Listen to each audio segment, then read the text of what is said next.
obsessed with women in country music. And this week, you are going to meet a rising country singer who you may have actually seen on TV recently. We're going to talk about that crazy thing in just a minute. Hey, Brooke Lee. Hi, thanks for having me. Yeah, I'm so glad to have you here. Now, the crazy thing that I am talking about was a Chevy commercial. And for people who don't know, Chevrolet brought back their old See the USA in Your Chevrolet campaign. Dinah Shore sang the jingle originally in the 1950s when they did this. Do you even know who Dinah Shore is?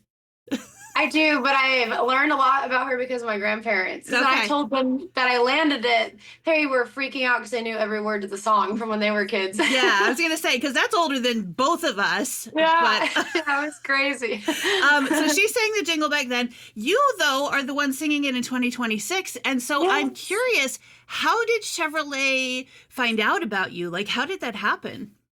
So I have a publishing deal at Spirit here in Nashville, and Frank Rogers, who runs the company, has a really great relationship with Chevy. And so throughout the last few years, he's helped me start to build my relationship with them. And with the CMAs, they do after parties. So I've played several of those and just really just getting to know them and them getting to know me. And I was recording the last song on an upcoming project. And while I was in the studio, I got a phone call from Frank, and he was like, "Hey, there's a 10% chance of this opportunity. But just so you know, because me being me, I had a trip planned, a solo trip to Australia during the time they were going to be recording it. So we got the travel plans figured out. And then very quickly after we found out we got it, and it came together so quick. But just building relationships with them.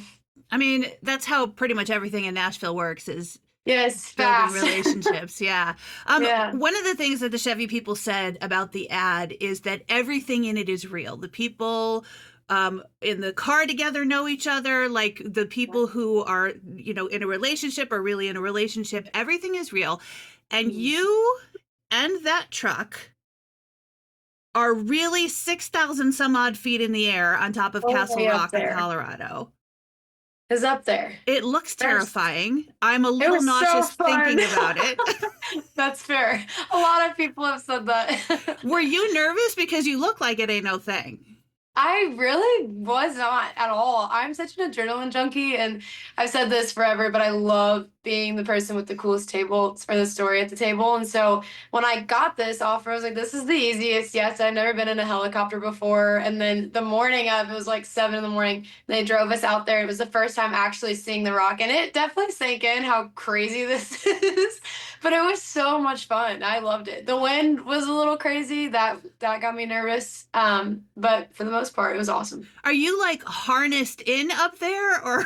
They had a belt on, so I was strapped, but I could still like walk around in the little space that they did have. They would move me back and forth. I would go into the actual truck, and they have heaters in there. But for the most part, I was just sitting on the tailgate, just singing for a few hours. It was wild. How did you get up there? Because there's not a place for a helicopter to land. So the helicopter flew us up, and then it just kind of hovered right over the rock, and you would step out, and there was people there grabbing you off the helicopter, and then you just hit the ground until it took off and until it came back and got you. But it was wild. I mean, it was really neat, but like I said, had never been in a helicopter before, and once we landed up there, I don't know. It kicked in how insane it was. Like when you had to get out, I'm in this white dress that's on the ground. I came back down, and I told my stylist, I'm like, I'm really sorry, but this dress is going to need a lot of work before we come back tomorrow. I can't even, like, if I was offered that opportunity, I don't think there's enough money in the world that would make it possible for me to get up there. It was intense, but it was fun. I loved it. Now, I saw that you drive a Chevy now. Have you always been a Chevy girl? I have not always been a Chevy girl. Yeah. But after this, I do plan on being one for the long haul. And yes, I got that blue truck that you see in the commercial is what I'm driving around. Can't miss it. That's so cool. That's so cool. I'm a Chevy girl too. Yeah. And they have not given me a truck. Chevy, though, if you would like to. I'll put in a word for you. I'm here. Yeah. Thanks. By the way, I'm going to put a link to the commercial in the show notes so that people can see it if they haven't seen it yet. So I read that you were 13 years old when you saw a classic rock tribute band, and it sort of lit a spark for you performance-wise, kind of thinking like, I want to do that. Yeah. And then it was just a couple years later, you had your own band. What kind of music were you playing? All classic rock. Were you I really? yes, our first cover ever. I'll never forget this. I had like a gray sweater and jeans on, and my mic was turned off, and we were doing Led Zeppelin rock and roll, and it was the craziest moment. I'm like screaming, no one can hear a thing. But yeah, my dad managed the band, and then Logan Foley, who plays guitar with me now, we were both 15, 16 when we started, and his dad ran the sound and the lights, and we just had this whole little thing, and we would go play all these bars, and we couldn't drink, so we always told them, we'll stay consistent the whole night. We can't get drunk on you, and they booked us, these little kids, but it was so fun, and my dad would make all of our set lists because we didn't know all these rock songs, and then we grew to love it, but all classic rock until I was 19. And how cool that you had one of your bandmates still with you today. It's so special. I'm an only child, and that is the closest thing I have to a brother, and it's just so special touring with him. And he moved to Nashville a little over 2 years ago, and it's been so fun watching him grow here too. But it's really neat. A rare thing, I feel like. Yeah, for sure. How long have you been in Nashville? I just hit 5 years. Wow. Wild. It's Yeah. wild. When you got to town, did you already have connections here? Or like, how did you get to the point where you were getting co-writes and having a publishing deal and working with Frank honestly, Rogers? I didn't know a ton of people. I had a few friends from back home that had moved here, but I was working on Broadway 5, 6 nights a week, doing the 10 p.m. to 2:45 a.m. And I would call my mom crying almost every shift. I'm like, what am I doing? And one day I was at Green Hills Mall here in town, and Free People was hiring, and I love Free People, and I wanted an outfit for a show that I had coming up. So I got a job there. I think I worked there 3, maybe 4 weeks. And I was working on November 10th of 2021. It was the first CMAs back after the pandemic.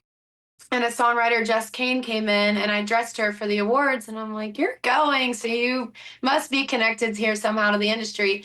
And she followed me on Instagram, and I just posted a cover, and she sent it over to the Spirit team, and they kind of watched for a year. And then one night came down to Broadway. It was 11 p.m. to let me know that they wanted to offer me. And then they changed my life. It's crazy.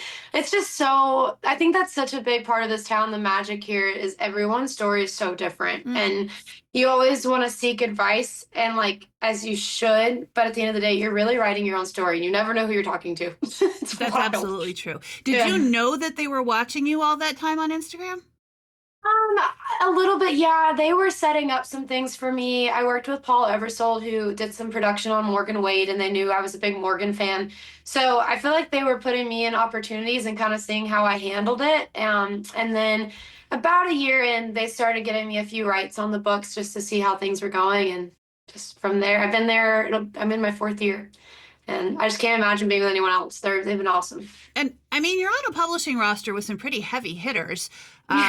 Chris Stapleton, Trent Tomlinson, Josh Osborne. Between the 3 of them, they've basically written every hit. Right. I mean, no pressure, first of all. I imagine that has opened doors for you. Like, have you gotten to write with any of them? What kind of learning opportunity has this been for you? Yeah, it's funny. I feel like my first couple years in the deal was really me finding my grounding as an artist. That's what I'm here to be. But I love writing songs, but I felt like a lot of the rooms I was going into, I was just trying to figure out what I want to say. And I would say in the last year and a half, that clicked. And then the songwriting part, it's like, I don't know, I just was wide open to that and really excited to write and to write for other people too. And so I've been in some bigger rooms, but at the same time, it's been really special just finding my crew. Justin Richards and Danielle Blakey are my 2 go-tos. But like Ryan Beaver over there, I love Ryan, and Ryan's someone who's given me a lot of advice in the rooms, but also just navigating my career and reminding me to stay in the moment always. And I don't know, just it's been fun picking up the little lessons, and I'm such a sponge. So every room I go into, it's just fun learning off of everybody. And I feel like that's been the coolest thing about it all, is just seeing how other people operate and what I bring to the table and learning that for myself. And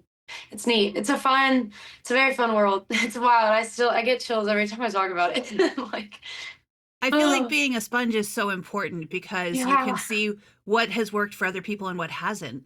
Absolutely. What have and it has not is such a big part of it too. And we toured. We were so fortunate to go out on the road with Willie Nelson earlier on when I moved here. And I tell everyone this. It's just when I was sitting next or on the side stage and I was watching Willie play his songs, it was like listening to the songs for the first time. It was so magical. And I feel like he is someone who set such a great example of longevity. And that's so important to me. And especially with technology and the world we're in now, it's so easy to just strive to get something to blow up on TikTok. And wow, like, please TikTok blow me up. But at the same time, I'm like the steady movement and the small steps, it's so much more rewarding. And I feel like the longevity there is so important to me. So I've learned a lot just watching other people and just taking in their shows or the writing room. It's special. And I mean, Willie Nelson knows your name. Yeah. The second time we ever played with him, the second night, his wife Annie was very sweet. She came over to our merch table and she ended up taking an extra large t-shirt. And I'm like, he's never gonna wear an extra large t-shirt. And sure enough, we get done with our set and somebody's texting me in the front row. They're like, look at the stage. And Willie Nelson was wearing my merch on stage. It was so cool. I will never forget that. It was crazy. That's the coolest thing ever. Yeah, Like yeah, that he's has to be so like a kind. what is my life moment. Oh, yeah. I could not believe that. And I couldn't believe any of it. I mean, yeah. I mean, when you've got the backing of Willie Nelson and the family, it seems like there's not much that can slow you down. Yeah, I mean, I'm grateful for the support. His son Lucas has been incredible. We released a song together this past summer, and he's been another person who's just been such a steady and good voice for me to talk to about things. And I mean, he has learned so much being his father's son, and then just his career himself. It's really cool to the conversations we've had, and yeah, it's means a lot that they both have supported and both have given me opportunities to go on the road with them. And anybody who's willing to put you in front of their crowd and open that door for you, it just means just so much, and especially them. And you started, if I have this right, you started putting out music in 2023? That sounds right. Yeah. Yeah, we had some earlier releases before that, but we got really serious with it and kind of took some stuff down and reshaped and started releasing around that time. So one of the reasons, or I guess the reason that Girl Crush Country exists is because there is such a struggle for women in the country music industry getting included in airplay and playlisting. Has any of that affected you in any way? And or if it has, in what ways would you think? Honestly, I don't feel like I have felt the effects of that, and I'm sure I will at some point. But where I'm at currently, I don't feel like I have felt that. But I do think it is incredibly important that women in music are pushed, and I think it's the most exciting time ever. Obviously, Lainey is huge, but then now watching Ella, and Ella was like in my class. We used to play rounds together and stuff, and it's really neat watching everything unfold for her. And I feel like she is setting the bar for us women, and I'm really excited. I mean, being in town and surrounded by so much talent in the female side, I'm excited to see the people that are going to push through it and the recognition they're going to get. But I wouldn't say I've personally been impacted, at least not yet. I think that's great. I also think what we're seeing a lot of is women pulling up other women with them as they Oh my gosh, as they yeah. It's succeed. amazing. I mean, again, with Ella, like, I feel like Lainey really invested in her time into Ella and bringing her on the road, and Ella's done the same for so many other artists. I'm watching Carter Faith do it right now. I feel like everyone is lifting each other up. And I remember when I got the Chevy opportunity, a friend of mine, Cassidy Daniels, called me right away and was so excited for me. And it's just Casey Tyndall, she's a cheerleader for everybody. And it is a really, really special group of women in town. And I feel like I love this town because I do feel like there's a big family aspect to it. And I feel like people really have each other's backs here. But definitely lately seeing all the women supporting each other's, it's incredible. And you do have, especially given how new you are and how short a time relatively you've been putting out music, you have a pretty hefty social media following. You've racked Yeah, up 5 million streams over time. That's it's nothing to sneeze at. crazy. And that's probably without much major playlisting, I'm guessing. Yeah, I mean, we've had a few here and there. Lately, I feel like we're getting some more support behind our stuff. But it's been tough. Last year, we released a single every 6 weeks and just trying to get as much music as we possibly could. I mean, our agents were very honest with us. Your numbers have to get up to play shows, and there's nothing in this world that I want to do more than playing shows. So it's a very strong motivation. We had some really great help with social media. I released a single called "So Beautiful," and it did really well for us. And that was very exciting because I feel like it set the tone for who I am as an artist, and we've been able to build from there. But yeah, numbers are huge. It's a huge part of it, and it's a stressful part of it, but we're figuring it out. Oh, It's stressful. I mean, I get that too because we have this new platform. And I was just yeah, saying to my friend earlier today, I didn't expect this to blow up immediately, but I did expect that it was going to go a little bit faster totally. than Yeah, this. How I long did it feel take you to build your following? Like, what did you do to build it? Was it just posting music or did you do more than that? I feel like touring definitely played a role in it. I haven't toured near as much as I want to, but I do think that's my strong suit and what I do. So that was a big part. But then I posted a video last year of my single "So Beautiful," and it ended up going viral. And we gained, I don't want to be, I think we were at like 11 or 12,000, and we ended the year well over Mm, 50,000. And a lot of that came from that video. It is wild what one video can do. yeah. I was so mind blown. Got to So, hit that sweet spot. yes, yeah, I don't feel like I've necessarily cracked the code to it, but I'm thankful. That was one of those videos I threw up because I really didn't have anything else to throw up that day, and I almost took it down. And within the first few minutes, it was just going off, and I'm like, "What in the world?" So you just never know. That's cool. That's cool. Now, you did put out your song Burn to Black not too long ago. Yes. What I like about it, well, there's a lot to like about it, but I love a breakup song that isn't necessarily about the dude. Like, Hmm. it's really more about navigating your own experience and your own Hmm. feelings as they come up, especially if that was your first real heartbreak. How did you Hmm. get to that song? Well, it was my first real heartbreak. I dated a guy for 4 years, and we were split for about a year and a half when we wrote this song. And I had just got to a point in life where I was kind of open-minded to dating again, and there was such a weird space around dating again. And your first time that you love somebody, you don't think about anything. You're just all in, and it's exciting and it's butterflies and it's never gonna end. And then it does, and then you grow up a little bit and grow into your own self, and you suddenly have all these boundaries and the memories, and it's such a weird space. And so I went in with John Knight and Danielle Blakey, and it was something we all really connected on. And it was important to me that I didn't have like an intense breakup song because I think we all go through breakups. The bigger learning time for me was that space afterwards. And so that's what we went after, and Burn to Black came out of it.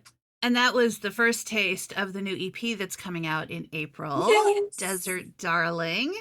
And you Yeah. not only wrote all of the songs, but they basically cover the last several years of your life. Yeah, I we started talking about a project last year, and I am such a big road tripper, and I wanted to feel like this was a road trip vibe slash a chapter of life, and then I wanted to be able to close it and move on. And I felt like my 19 to 25, there were so many experiences and life lessons and things that I wanted to share. And so I always say I'm like a wild child. My mom called me a wild child growing up, and I don't ever want to lose that in me. So I'm always trying to speak to the other wild childs out there, I guess. And the first single on it is very youthful and young. And then one of my favorite parts about this EP is that song talks about feeling weightless because of somebody. And then the last song on the EP talks about being weightless because you're just on your own. And I just think that's so important to get to that place in life. And I'm excited to share the chapter with everybody. It's really fun. Well, let's talk So, about a couple more of the songs. Tell us about the yes. title track, Desert Darling. Yeah. Desert Darling was kind of a surprise to us. So, we had the 5 songs done already. It's a 6-track EP, and Danielle and I were like, let's just do one more day, see what happens. And she had this track built out. that the vibe of it, I was floored. I was like, oh my gosh, we have to write something to this right now. And we did. We tackled it that day. I love the desert. I have had some really cool moments in Joshua Tree. I went for my birthday a couple years ago, and it was just I learned a lot while I was on that trip. And so something about the desert has always stood out to me. And I had this title, Desert Darling, and we didn't have like the love song part of the EP. And so that's what we chased after, and ended up being the title track. We weren't going in there expecting anything to come out of the day, but ended up being a really cool song. The newest song before the EP comes out is Just Because. Yes. There is a great line in there, finding there's a difference between lonely and alone. I love that so much, because from a distance, those are the same things, but there can be so much peace in being alone. Tell us about that song and how you came up with that. Just because, I mean, I feel like that line in itself is probably the biggest message that I want to get out in that song. After going through that breakup, I took a year where I did not date at all. And I was like, I've got to be in a place where I'm super happy in my own space by myself. And I mean, I was taking myself out on dates. If I wanted to go do something, I'm like, you can go do it for yourself. And I just really learned to value who I am and love myself, and got out of that place of feeling lonely, but to a place of I love being by myself. And unless people or someone adds to this, then like I'm okay. I don't need more than what I have. And so that was the place the song came out of. And I feel like when you're in that place where you're just so happy in life and with just who you are, and that's enough, it's like you can tackle the world, and you deserve it all, and you deserve it all for yourself. And so I don't feel like there has to be an explanation. That's why we just said, just because. I just want it all because that's what I owed myself. Big learning lesson. Yeah, I think, and I'm gonna be old lady now. But okay. I think it's really cool that you have figured that out at the age that you have. That you can say, I don't want to be in a relationship if it's not going to be something that adds to my life. Yeah, I think it's just really not cool. worth it. Yeah. And I mean, for me too, I'm so busy and I'm all over the place. So keeping up with myself is hard enough. But it's a really special place to be in. And I feel like the world just is way more colorful and more beautiful. Like I'm able to accept so much more because I'm just so happy with where I am on my own. Good for you. Good for you. Yeah, the EP will be an introduction to you for a lot of people. Yes. What do you want them to come away with about you after they listen? I mean, honestly, I'm a human being. I think that's so important. And these stories, they're all true of who I am and the life that I've gone through. And so I just really hope that people are able to at least find one song they're able to relate to and relate to my story in their own way. I hope that people see that I'm very true to who I am. It's so important to me. And there's sacrifices that come, I think, when you are, I mean, for the best, true to who you are. But I think when you listen down to this EP, you'll see where I came from of relying on somebody else to finding friendships to standing on my own. And I hope people walk away encouraged to stand on their own too, and that they'll know that about me. Everything I write is very true. So they're going to learn a lot about me for sure. Now, something I have learned about you is that you are one of the many artists who is into thrifting and sort of a vintage style. And did I see right that you are actually making merch pieces out of what you thrift? Like, so people can show up at one of your shows and get something like one of a kind?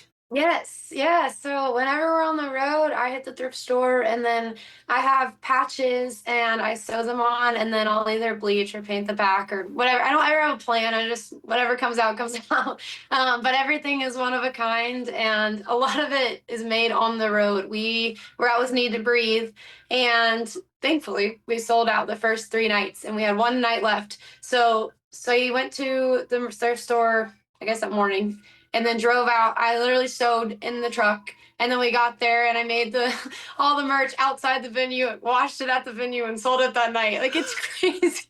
That's cool as hell. It's so fun, and it's a really cool creative outlet for me that's not music. Growing up, my mom and I went to Goodwill. Like, that was that, and I did not appreciate that as a kid. But now I'm like, Oh my God, I love thrifting and it's such a trend. And I think it's so cool to be able to come to a show and get something that's unique and made by myself and no one else will have anything like it. It's been really fun. People have responded really well to it. It's cool. I love that so much. And that also means that your fans can be like, I have this thing, nobody else has it. It's like it was Yeah. made just for me. That's so cool. Thank you. I love it. It's fun. Now, I always like to wrap up with a little flash round, just some fun, kind of dumb questions. Okay. Okay, so what artist do you wish could be your best friend? My best friend, Pink.